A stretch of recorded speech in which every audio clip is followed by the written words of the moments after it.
قیامت کی ایک بہت بڑی نشانی سورج کا مغرب سے طلوع ہونا۔ 10ویں ذو الحجہ کے بعد ایک رات نہایت لمبی ہو جائے گی، یہاں تک کہ بچے سو کر تھک جائیں گے، لوگ پریشان ہو جائیں گے، جانور شور مچائیں گے۔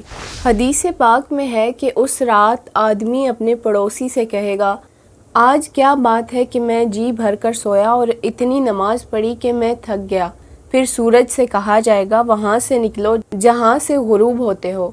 اور اس دن ایسے شخص کو ایمان کا کوئی فائدہ نہ ہوگا جو پہلے سے ایمان نہ لایا ہو اور جس نے اپنے ایمان سے نیکی نہ کمائی ہو۔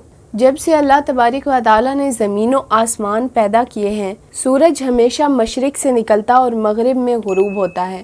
اس بات کی اجازت وہ اللہ تبارک و تعالیٰ سے لیتا ہے، حتیٰ کہ جب مقررہ دن آ جائے گا تو وہ معمول کے مطابق اللہ تعالیٰ سے اجازت طلب کرے گا، مگر اسے اجازت نہ ملے گی۔ 3 دن سورج طلوع نہ ہوگا، پھر اس سے کہا جائے گا، جہاں سے آتے ہو وہاں لوٹ جاؤ۔ لوگ یہ دیکھ کر خوفزدہ ہو جائیں گے کہ سورج مغرب سے طلوع ہو رہا ہے۔ آپ صلی اللہ علیہ وسلم فرماتے ہیں کہ کیا تمہیں معلوم ہے کہ سورج کہاں جاتا ہے؟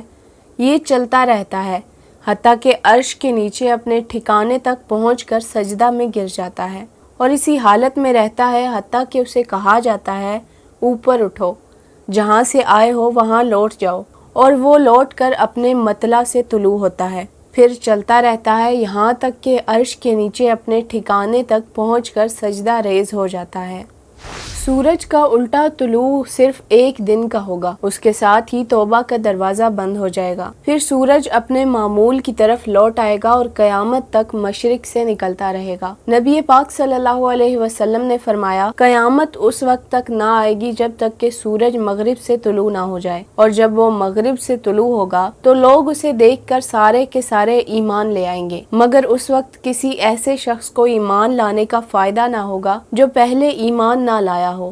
قرآن پاک میں مغرب سے سورج کے طلوع ہونے کے بارے میں یوں ارشاد ہے، جس دن تمہارے رب کی ایک نشانی آئے گی، کسی جان کو ایمان لانے کا فائدہ نہ ہوگا جو پہلے ایمان نہ لایا ہوگا، یا اس نے اپنے ایمان میں کوئی بھلائی نہ کمائی ہو۔ حدیث پاک ہے، حضرت حذیفہ رضی اللہ عنہ نے فرمایا کہ رسول اللہ صلی اللہ علیہ وسلم نے ارشاد فرمایا، مغرب سے سورج طلوع ہونے والی رات لمبی ہوگی، یہاں تک کہ وہ 2 راتوں کے برابر ہوگی۔ ایک اور حدیث میں آپ صلی اللہ علیہ وسلم نے فرمایا، اس رات کی جس میں سورج مغرب سے طلوع ہوگا، نشانی یہ ہے کہ وہ 3 راتوں کے برابر ہوگی۔ مغرب سے سورج طلوع ہونے کے بعد زندگی اس طرح ہوگی کہ اعمال نامے کے دفاتر لپیٹ دیے جائیں گے۔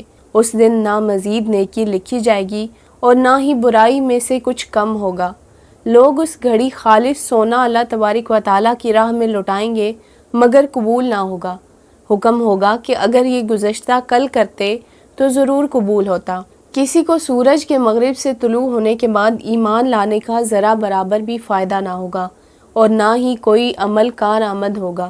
حضرت کعب رضی اللہ عنہ نے آپ صلی اللہ علیہ وسلم سے عرض کیا، یا رسول اللہ صلی اللہ علیہ وسلم، مغرب سے سورج طلوع ہونے کے بعد لوگوں پر کیا اثرات ہوں گے اور دنیا پر کیا گزرے گی؟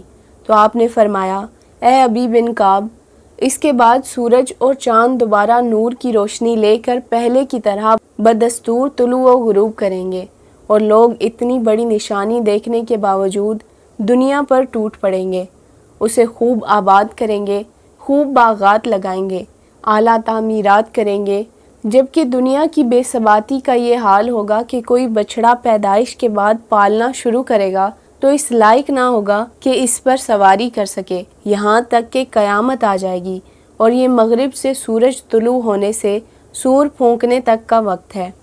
مغرب سے طلوع آفتاب کے بعد کلمے خشک ہو جائیں گی، کسی کی توبہ قبول نہ ہوگی، اور ابلیس سجدہ ریز ہو کر پکارے گا، الہی مجھے حکم فرما، تو جسے چاہے گا میں اسے سجدہ کروں گا۔ اس پر دیگر شیاطین اس کے پاس آ کر کہیں گے، اے ہمارے سردار، تو کیوں اس قدر چیخ چلا رہا ہے؟ تو شیطان کہے گا کہ میں نے اللہ سے قیامت تک مہلت مانگی تھی جو اس نے مجھے دی تھی، اب سورج مغرب سے طلوع ہو چکا ہے اور یہ وہی وقت ہے جو قیامت کا ہے۔ مغرب سے سورج طلوع ہونے کے ساتھ ہی توبہ کا دروازہ بند ہو جائے گا، اس وقت کسی شخص کو کسی بھی کام کا کچھ فائدہ نہ ہوگا۔ اس کے بعد دابت الارض کا ظہور ہوگا، جو مومن اور کافر میں فرق کر کے دکھائے گا۔ حضرت عمر رضی اللہ عنہ نے عرض کیا، یا رسول اللہ صلی اللہ علیہ وسلم، باب توبہ کیا ہے؟ آپ صلی اللہ علیہ وسلم نے فرمایا، عمر، اللہ تعالیٰ نے مغرب کے پیچھے ایک دروازہ توبہ کے لیے رکھا ہے جو کہ ابواب الجنت کا ایک باب ہے۔ اس کے دونوں کواڑ سونے کے موتیوں اور جواہر کے بنے ہیں۔ ایک کواڑ سے دوسرے کواڑ تک ایک تیز رفتار سوار 40 سال کی مدت میں سوار ہو کر پہنچے گا، اور وہ دروازہ مخلوق کی پیدائش سے لے کر مغرب سے سورج طلوع ہونے تک کھلا رہے گا۔ جو شخص خلوص دل سے توبہ کرتا ہے تو اس کی توبہ اسی دروازے سے داخل ہوتی ہے۔ حضرت جبریل امین علیہ السلام سورج اور چاند کو اس دروازے میں داخل کر کے دروازے کے دونوں کواڑوں کو آپس میں ایسے چسپاں کر دیں گے کہ گویا کبھی تھے ہی نہیں۔ نہ کوئی سوراخ محسوس ہوگا، نہ کوئی خلل۔ جب توبہ کا دروازہ بند ہوگا تو پھر کسی کی توبہ قبول نہ ہوگی۔ ہاں، جو دروازہ کی بندش سے پہلے نیکی ہوگی وہ قبول ہوگی۔ اللہ تبارک و تعالیٰ سے دعا ہے کہ اللہ ہمیں مقبول توبہ کی توفیق بخشے اور ہمیں دین اسلام پر استقامت عطا فرمائے۔ آمین ثم آمین۔ مجھے امید ہے کہ آپ کو آج کی یہ انفارمیٹیو ویڈیو پسند آئی ہوگی۔ اگر آپ کو یہ ویڈیو اچھی لگے تو ویڈیو کو لائک کر دیں اور میرے چینل کو سبسکرائب کر لیجئے اور بیل آئیکن کو بھی پریس کر دیں۔ جزاک اللہ۔